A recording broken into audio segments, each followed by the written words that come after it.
Merhabalar.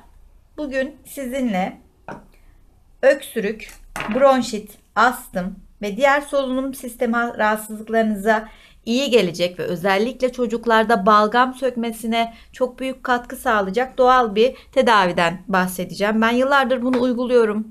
Kendime, sevdiklerime, çocuğuma oldukça faydasını görüyorum. Öncelikle gerekli malzemelerim: bir tane kara siyah turp, bir yemek kaşığı bal.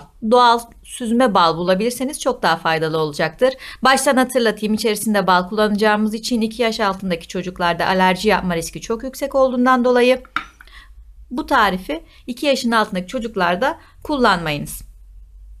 Ayrıca mide rahatsızlığı olan kişilerin de kullanmamasını öneriyorum. Öncelikle yapmam gereken sap kısmı, üst kısmını kapak olarak kullanacağım. Üst kısmından kesiyorum. Kestim. Şimdi dilerseniz bir kaşıkla biraz daha zor oyuluyor. Ama dilerseniz bir kaşık yardımıyla, dilerseniz de bir oyacakla turbumu çok derin ve geniş olmayacak şekilde oyuyorum arkadaşlar. İçinden çıkardıklarınızı da atmayın, bir kenarda biriktirin. Bunları çiğnersiniz ya da salatanıza eklersiniz. Diş eti rahatsızlıklarınız varsa çok iyi gelecektir.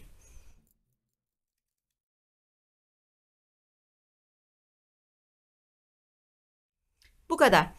Çok fazla oymanıza gerek yok. Çünkü içerisine şimdi balımızı koyacağız. Suyunu salabilmesi için çok geniş olmaması gerekiyor bu oyun. Bir yemek kaşığı balımı artık turbuma ilave ediyorum.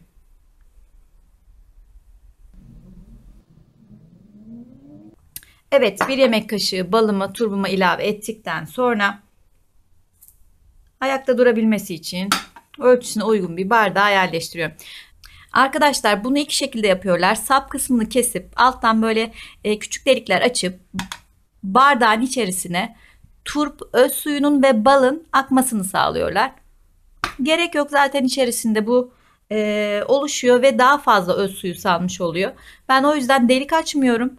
Ağzını kapatıyorum. Bu şekilde bekletiyorum. Öz suyunu salması için en az 12 saat bekletmeniz gerekiyor. Bakın, ağzını şöyle açtım. Öz suyunu da salmış.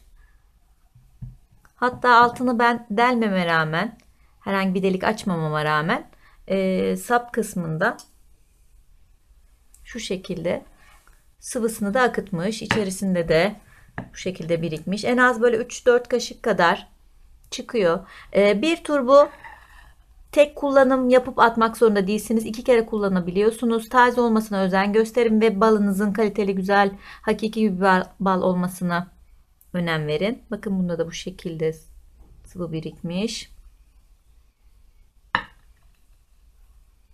Büyükler 2 kaşık içebilirler. Sabah aç karnına, akşam yatmadan önce. Aynı zamanda uyku verici özelliği olduğu için rahat uykuya da geçiş yapabilirsiniz. Bakalım tadı nasıl? Oğlum, şunun tadına bakabilir misin? Nasıl anneciğim? Bomboş bal. Bal değil mi? Herhangi bir acı. Sadece bal. Bu şekilde içmek istemiyorum diyorsanız bardağınızı aktarıp üzerine biraz ılık su ekleyerek de tüketebilirsiniz. 2 kaşık karışımımızdan ve yarım bardak ılık su ekleyerek de tüketebilirsiniz. Ancak böyle de tadında herhangi bir acılık yok. Anneciğim, öksürmüşken bir kaşık sana vereyim lütfen. Bak Zaten bakalım. verdin ya. Bir tane daha iç. Ne? Nasıl anneciğim tadı? Güzel ama sadece içinde bal var. Bal anneciğim bu. Hiçbir acılığı yok değil mi? Evet. Afiyet olsun.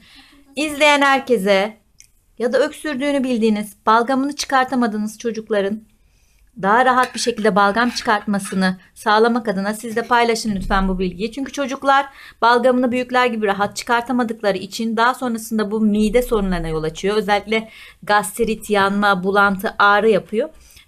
Dolayısıyla bu balgamı çıkartmalarını sağlayabilecek bu doğal ve hızlı bir şekilde işe yarar formülü lütfen herkesle paylaşın. Hoşça kalın.